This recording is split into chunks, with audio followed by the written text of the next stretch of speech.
Salissa on.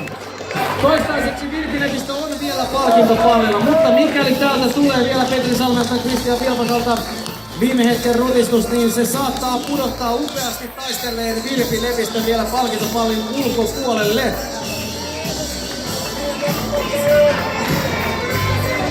Mika Suhonen on kärjessä, mutta vielä ei mikään ole ratkennut. Vielä on täysin pari chilin päässä Petri Salmi, Kristian Vilpakka, mutta kovasti pitää semmonen Virpi-Lepistömäinen kimppaaminen vetää tähän viimeiseen minuuttiin puolentoista, jos meinaa vielä haastaa ykkösenä toistaiseksi olevan Mika Suhosen. Mutta nyt me taistellaan totta kai myös kakkospaikasta. Siellä tuli Petri Salmelta tuli muki. Tämä todennäköisesti niin katsotaan, jonka muki tulee myöskin Mika Suhoselta. Minuutti aikaa. Pystyykö Kristian Vilpakka vastaamaan tähän vielä? Chili lähtee suuhun.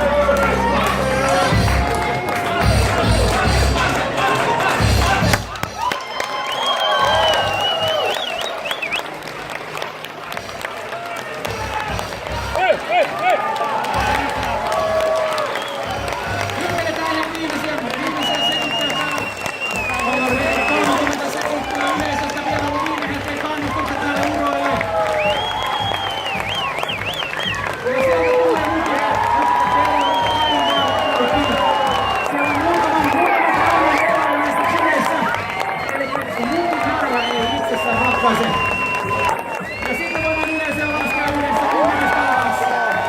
9, 8, 7, 6, 5, 4, 3, 2, 1.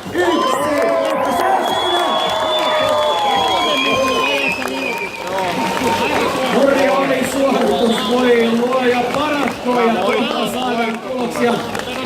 Mika Suhonen tarttuu välittömästi kyllä maitotölkkiin ja otetaan tähän kohtaan heti päätuomari Henri Hietaselta kommentit kilpailusta. Aikamoista taistelua. Oli todella. Kauan jaksoivat olla. Ei onni. Niin, tuossa ennen kisaa juteltiin siitä, että voi olla, että ei välttämättä istuta täyttä 30 minuuttia. Nyt kuitenkin 3 kilpailijaa ihan tappiin asti. Mutta hei, pakko nostaa vielä kerran esiin toi Virpi-Lepistön tehokas 5 minuuttinen, aivan käsittämätöntä hakkaamista.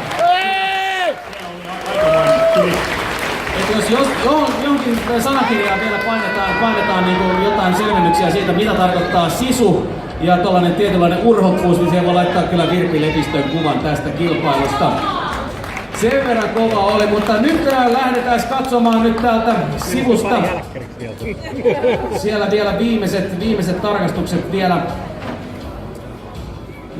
tuloksista, ja nimittäin tämähän on kuitenkin tarkkaa grammapeliä, joten parempi tehdä kerralla kunnolla, niin ei tarvitse jakaa mitalleja uudestaan, niin kuin olympialaisissa monesti tehdään.